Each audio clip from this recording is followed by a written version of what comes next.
Pozdravljeni v oddaji Pregled tedna. Poglejmo si, kaj se je ta teden dogajalo v slovenski Istri in širše. Številni občani in obiskovalci krajinskega parka na Debelem Rtiču se že dolgo obdobje zgražajo nad podobo tamkajšnje policijske plaže. Ministrstvo za notranje zadeve in občina Ankaran sta si odgovornost za klavrno podobo predajala, zdaj pa se zadeve očitno urejajo. Z razrešitvijo dolgoletnega sodnega spora se zdaj odpira pot za kakovostno ureditev območja, kjer bodo umeščali nove, a z naravnimi vrednotami skladne turistične zmogljivosti, infrastrukturo za potrebe parka ter pristaniško infrastrukturo za javni pomorski potniški promet. Nesoglasja so trajala vse od leta 2019, od tedaj pa je občina upravljala s kopališčem, zelenimi površinami, parkirišči, sanitarijami in osnovno gostinsko ponudbo, ni pa smela posegati v opuščene objekte, ki so bili v posesti preomenjenega ministrstva. Z junijsko sodno poravnavo bo zahodni del območja, kjer so že obstoječi objekti ministrstva, v pretežni lasti države, vzhodni del s kopališčem, igrišči in nedelujočimi dotrajanimi objekti v lasti občine. Občina si v prihodnje želi na tem mestu glamping turizem. Župan Gregor Strmčnik ob tej novici ni skrival zadovoljstva, saj je vesel sporazumne razrešitve ter tega, da bo prostor končno začel razvijati.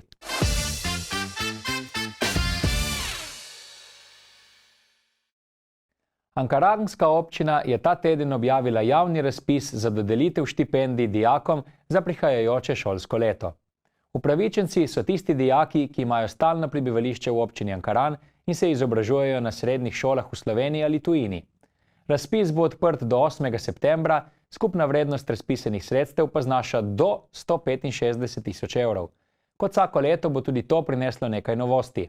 Dijaki morajo imeti stalno prebivališče v občini vsaj eno leto, dodatno bodo upoštevali izjemne dosežke, večjo vrednost pa bo imelo prostovoljno delo, zlasti v lokalnem okolju. Doslej bodo jasnejša tudi merila za šolanje zunaj kraja in različne oblike nastanitve, štipendijo pa bodo lahko pridobili tudi tujci s stalnim prebivališčem v ankaranski občini. Pomembno je vedeti, da dijaki vloge oddajo osebno v prostorih občinske uprave, po pošti ali elektronski pošti. Vsi obrazci, podrobna razpisna dokumentacija in ostale informacije pa so na voljo na spletni strani občine ter v pisarni za štipendije na Regentovi ulici 2.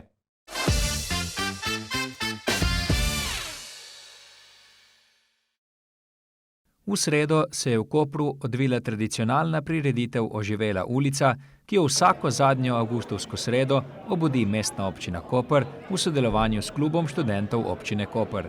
Izvoren namen Oživele ulice je bil oživiti eno izmed pozabljenih ulic v Kopru, ki je bila nekoč zelo obiskana, tudi v vsakodnevnem življenju.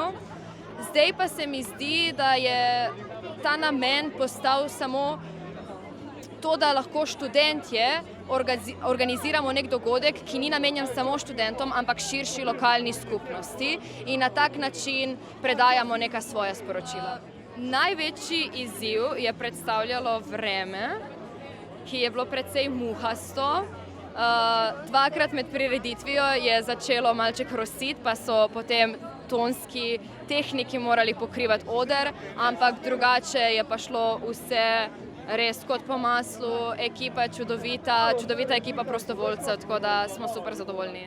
Program je bil znova zelo pester, saj so se na odru predstavili številni znani obrazi, od Masaje do Svetlane Makarovič in drugih umetnikov. Prizorišč je bilo kar nekaj, od Titovega trga po Kidričevi ulici do Krpačevega trga za taverno. Zelo zanimivo, pestro dogajanje na vseh koncih in krajih, raznolik program, vizualno zanimivo, tematsko in zanimiva kombinacija žanrov, ki sem jih danes videl in slišal. Zakaj pa se ti zdi, da je pomembno, da se odvija tovrsten dogodek, kot je Oživela ulica? Ker zaradi tega pridevnika predvsem oživela, ker oživi Koper, oživi dogajanje, nekako tradicionalno na koncu poletja, in je to nekaj redkega v Kopru, se mi zdi, da je tako živ, in da se dogaja toliko stvari in tudi, da se ljudje z različnimi obrtmi in dejavnostmi lahko predstavijo na stojnicami in s tem naredijo neko promocijo in se mi zdi to koristno za ljudi. Po ulicah smo videli razstavljenih veliko stojnic, kjer so se predstavile številne organizacije in društva, manjkalo pa ni niti dobrodelne note na stojnici Mačje preje. Prav mačke so bile letos osrednja tema oživele ulice, zato smo po ulicah videli veliko mačjih ušes, smrčkov, brk in pobarvanih krempljev. Tukaj se predstavljam s svojim studijem rabljenih in predelanih oblačil, ki se kliče Druga skica, in prodajam tako rabljena kot predelana oblačila, ki jih sama predelam.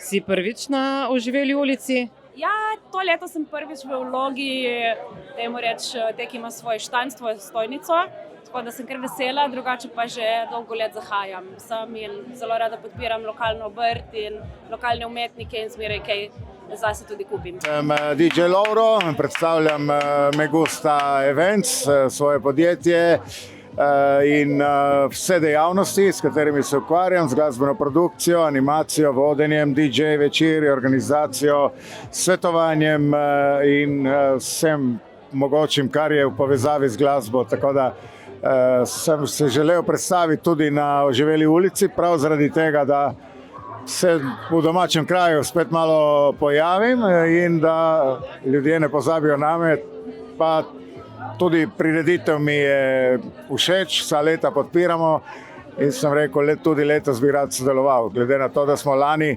imeli prav prizorišče Titov trg, pa letos je pa prišla na vrsto stojnica. Na naši stojnici tukaj predstavljamo našo tradicionalno karate federacijo, se pravi federacijo, s katero širimo znanje Shotokan karateja. Taki dogodki so izredni, da širši javnosti, marsikdo ne pozna tega, pa ima tukaj odlično priliko to spoznati in so zelo dobrodošli taki dogodki in če le možno se jih udeležimo. Prav visoka udeležba je znova potrdila, da so Koprčani in drugi obiskovalci mesta navdušeni nad takimi dogodki in si v prihodnje želijo še več tega. Vreme je naposled zdržalo, oživela ulica pa je znova upravičila visoka pričakovanja.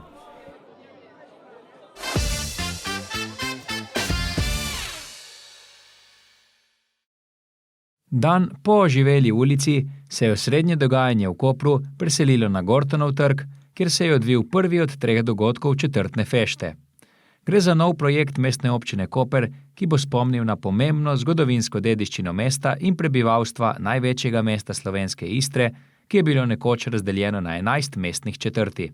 Namen in cilj je povezati prebivalce določene četrti, da se med sabo še bolje spoznajo, družijo, ob tem pa pripraviti neke določene aktivnosti, ki mogoče niso niti tako vsakdanje, kot recimo danes, ko smo pripravili skupinsko razstavo, ko lahko vsak prinese svojo fotografijo, jo poskeniramo in tako skupaj oblikujemo skupinsko razstavo. V središču mesta so se predstavile številne organizacije in društva ter tudi obrtniki.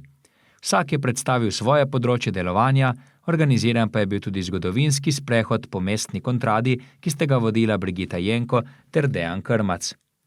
Bukvarna je prodajala rabljene knjige, Family Art je imel delavnico izdelave magnetkov, predstavilo se je krojaštvo Trebec, priljubljeno pa je bilo tudi skupnostno vezenje ter stojnica kulturno-izobraževalnega društva Pina, ki je najmlajšim omogočilo sestavo mesta, pripravljalo pa tudi razstavo, kjer lahko vsi občani prinesejo svoje stare fotografije, ki jih bodo oblikovali v spomine Kopra.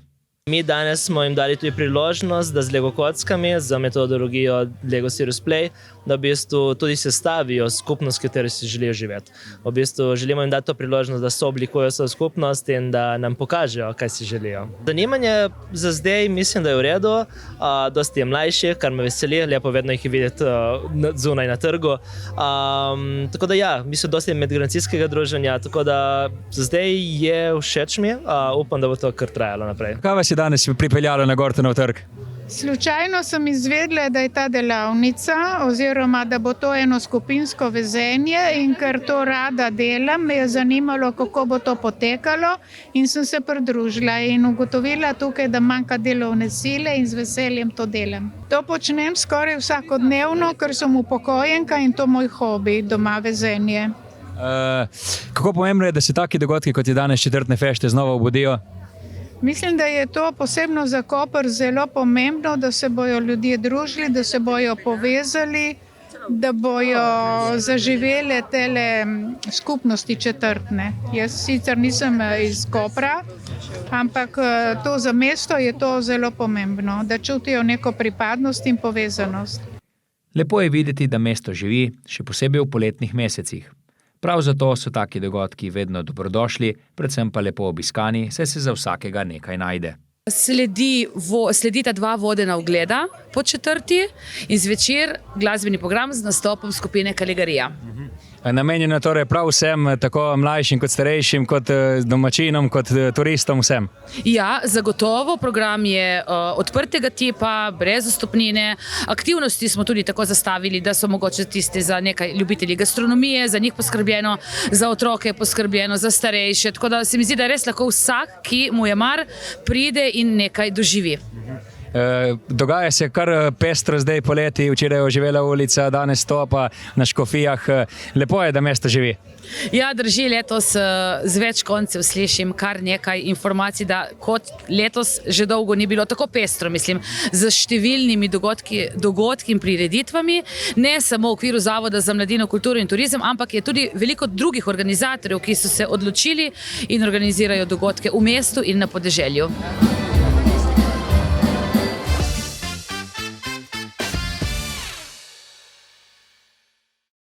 V sredo je bil za Luko Koper poseben dan, saj so podpisali pogodbo z izvajalcem del za dograditev garažne hiše, družbo Kolektor Calling Inženiring inštalacije proizvodnja d.o.o. in partnerjem Pro Concrete, družbo za gradbeništvo in druge poslovne storitve d.o.o.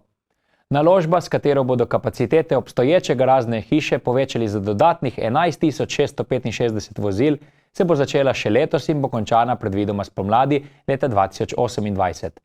Objekt bo opremljen z energetsko varčnimi svetilkami in 30 polnilnimi mesti za električna vozila. Pogodbena vrednost del znaša nekaj manj kot 47 milijonov 700 tisoč evrov brez DDV-ja. V fazi 2B je predvidena izgradnja površine za nekaj več kot 9000 vozil, medtem ko faza 2C predvideva možnost skladiščenja za nekaj manj kot 2300 vozil. Armirano-betonske plošče, podprte stebri, temeljenimi na pilotih, bodo predstavljale osnovno konstrukcijo. Garažno hišo bo sestavljalo 5 pokritih etaž in streha, ki bo tudi namenjena skladiščenju vozil. Nameščen bo tudi sistem aktivne požarne zaščite, ki bo skrbel za večjo varnost. Luka Koper je že večkrat dokazala, da sledi razmeram na trgu in utrjuje svoj položaj enega najpomembnejših avtomobilskih terminalov v Evropi. To potrjuje tudi nedavno zaključena površina za skladiščenje 3500 vozil.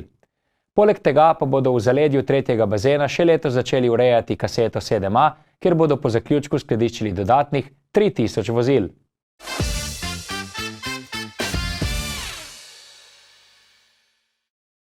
Čeprav se poleti počasi preveša v jesen, pa bo sezona turizma potniških ladij vrhunec doživela septembra. V Koper bo priplulo kar 16 prihodov potniških ladij, ki bodo skupno pripeljale več kot 27 tisoč gostov. Največ zanimanja bo požela ladja Norwegian Sky, ki bo v Slovenijo prišla premierno.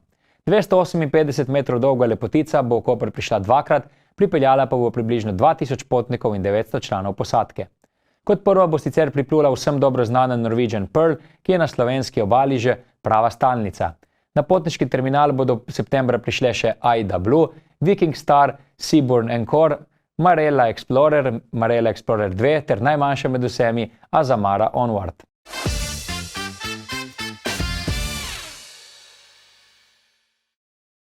Bliža se prvi šolski dan. Mestna občina Koper pa je poskrbela za še večjo povezanost mesta s podeželjem, saj je javni avtobusni linijski prevoz potnikov združila s prevozi osnovnošolskih otrok.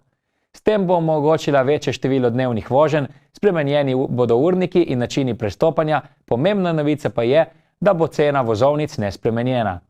Enaka ostaja tudi cena subvencioniranih vozovnic za dijake in študente, saj občina že vrsto let sofinancira nakup vozovnic na medkrajevnih linijah na način, da uporabnik plačuje 13 evrov mesečno, ne glede na relacijo. Ohranitev cene je občina zagotovila z dodatnim sofinanciranjem dijaških in študentskih vozovnic, ki jih sicer že subvencionira država. Prva združitev primestne avtobusne linije in šolskega prevoza je v sodelovanju s podjetjem Arriva d.o.o. in družbo za upravljanje javnega potniškega prometa bila že marca letos na območju Gračišča. Odslej bodo spremembe na linijah Podgorje-Koper, Rakitovec-Koper, Dol pri Hrastovljah-Koper, Dvori-Koper, Marezige-Trsek in Marezige-Labor. Integracija primestnih in šolskih prevozov bo sicer zajela tudi linijo Dragonja-Spodnje Krkavče-Šmarje. Za konec še spomnimo, da je nakup subvencioniranih vozovnic možen zgolj na stacionarnih prodajnih mestih izvajalcev prevozov.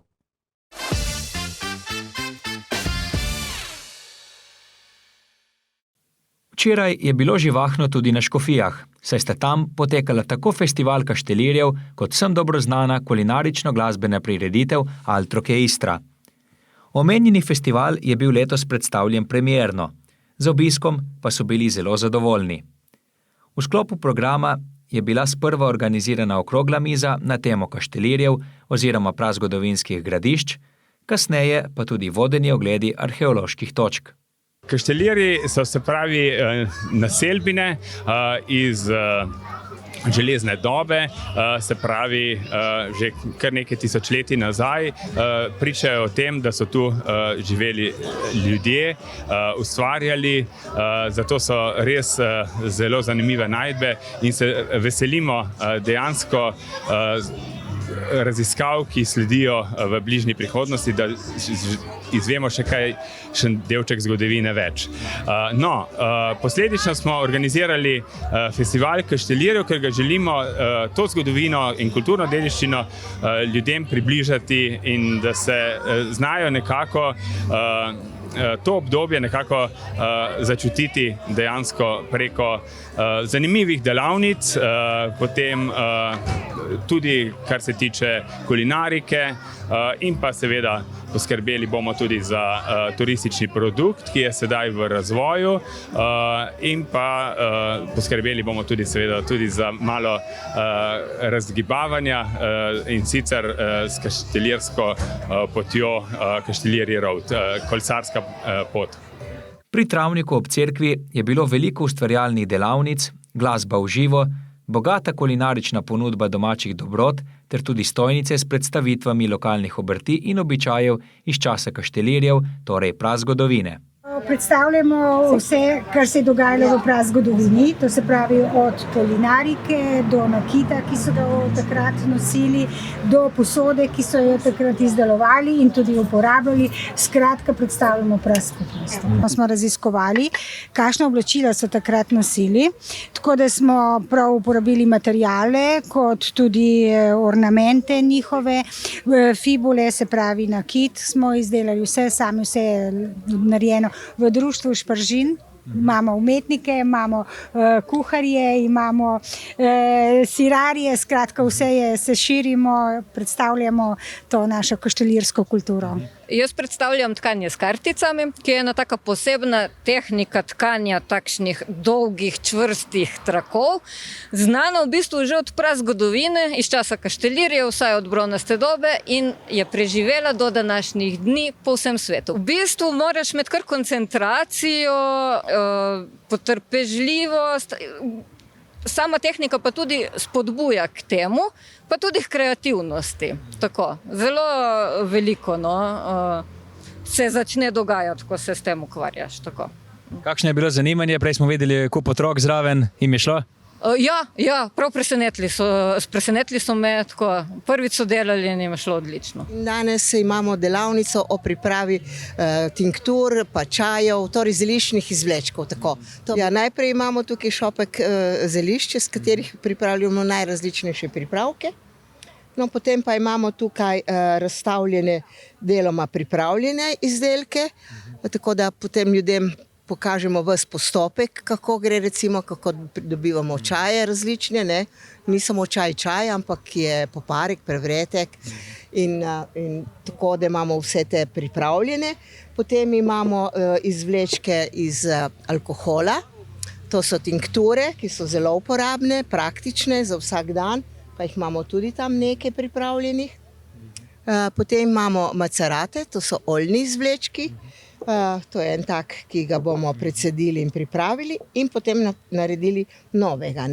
Tu je pa ta nov macerat smilja, ga bomo ljudem prikazali. Torej, naša želja je ljudi čim bolj osvestiti o pripravi teh domačih izdelkov, da si lahko potem sami tudi znajo pomagati v določenih težavah. Takih seveda ne nadomešča zdravniških, bomo rekli, uslug oziroma vsega obiska zdravnika, vendar za take malenkosti se lahko pomagamo, tako da ni potrebno za vsako, bomo rekli, malenkost skočiti po antibiotike in druge sestavine. Ko se je zmračilo, pa se je na sosednjem igrišču odvila Altroke Istra, kjer so se predstavili številni ponudniki domače hrane in pijače. Žejni obiskovalci so si lahko privoščili dobra vina, piva, koktejle in žgane pijače, tisti, ki so prišli lačni, pa so lahko poskusili slastne pice, miške, vaflje, sardele ter tudi fuže s tartufi. Ob številnih degustacijah je za prijetno vzdušje poskrbel legendarni Tulio Furlanič s svojimi zimzelenimi melodijami.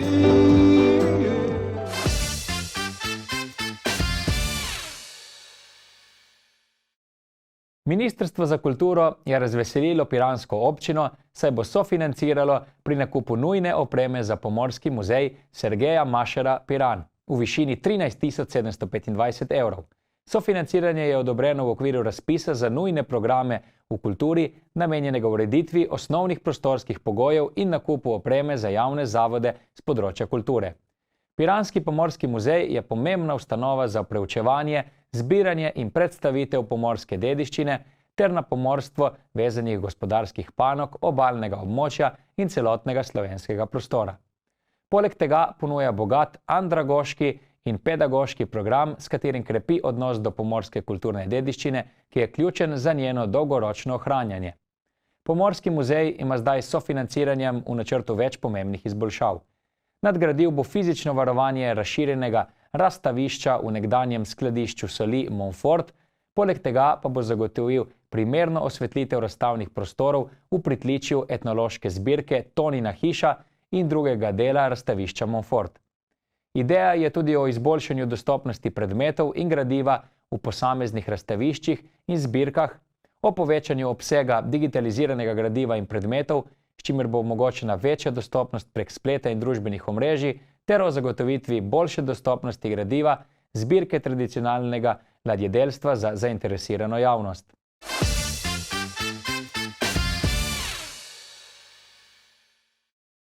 Prejšnje poletje je bilo v znamenju olimpijskih iger, kjer sta Kopru zlato in srebrno odličje priigrala Andreja Leški ter Toni Vodišek.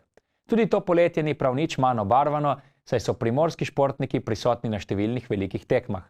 Pred dnevi nas je razveselila novica iz Milana, kjer je koprska kajakašica Anja Osterman, članica kajak kanu kluba Adria, na svetovnem prvenstvu v sprintu na mirnih vodah v finalu na 200 metrov osvojila srebrno kolajno.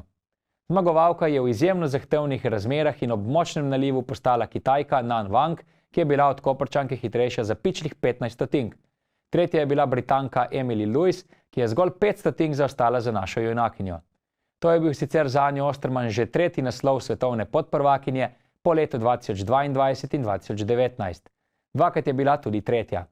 Rezultat iz Milana je zgolj potrdil odlično formo tega poletja, saj je junija na Evropskem prvenstvu na Češkem prav tako dobila srebrno medaljo. Po prvenstvu je za medije povedala, da so bile misli popolnoma druge, saj je nekaj dni prej izgubila očeta, kateremu tudi posveča srebrno medaljo.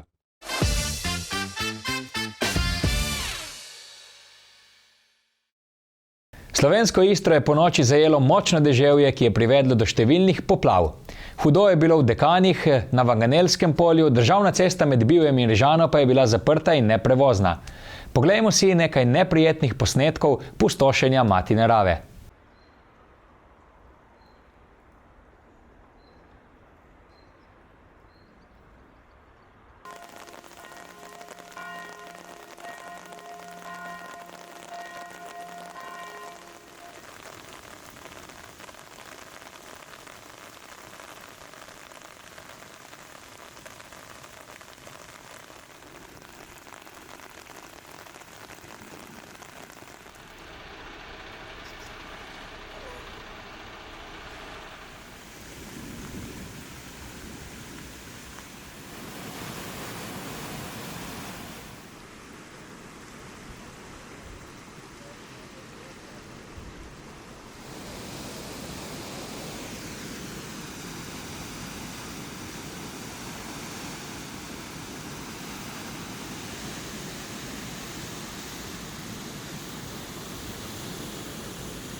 To je bilo za ta teden vse. Hvala za pozornost in bodite zanozupan prihodnji petek.